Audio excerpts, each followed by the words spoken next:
Alors, étape 1, on va se focaliser sur les mots-clés ayant des impressions élevées et un nombre de clics bas.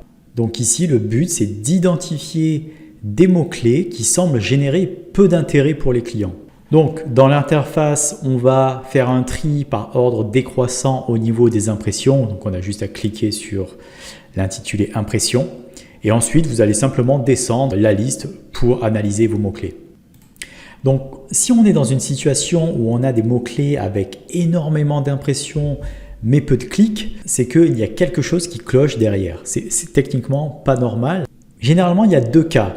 Le premier cas, ça va être que mon produit peut-être ne correspond pas aux attentes des acheteurs quand ils tapent ce genre de mots-clés. Voilà, ça peut arriver. Dans mon exemple de skateboard, vous voyez, c'était un skateboard cruiser, un petit skateboard à l'ancienne. Techniquement, si j'avais ciblé comme mot-clé skateboard, effectivement, et si j'avais mis bien entendu une enchère suffisamment haute, à partir du moment où un client tape skateboard, potentiellement je pourrais apparaître. Mais si le client cherche un skateboard traditionnel, effectivement, la plupart du temps, j'aurais pas eu de clic. Donc je serais apparu énormément de fois, mais étant donné que mon produit ne correspond pas forcément aux attentes du client, je récupère peu de clics. Deuxième cas, mes annonces apparaissent trop loin dans les résultats de recherche, ce qui veut dire finalement que mes enchères sont trop basses. Donc dans un premier cas, vérifiez si le mot-clé ciblé ou le produit ciblé, si vous êtes en product targeting, donc si le mot-clé ciblé ou le produit ciblé est pertinent par rapport au produit que vous vendez. Si la réponse est non, mettez en pause le produit ou le mot-clé.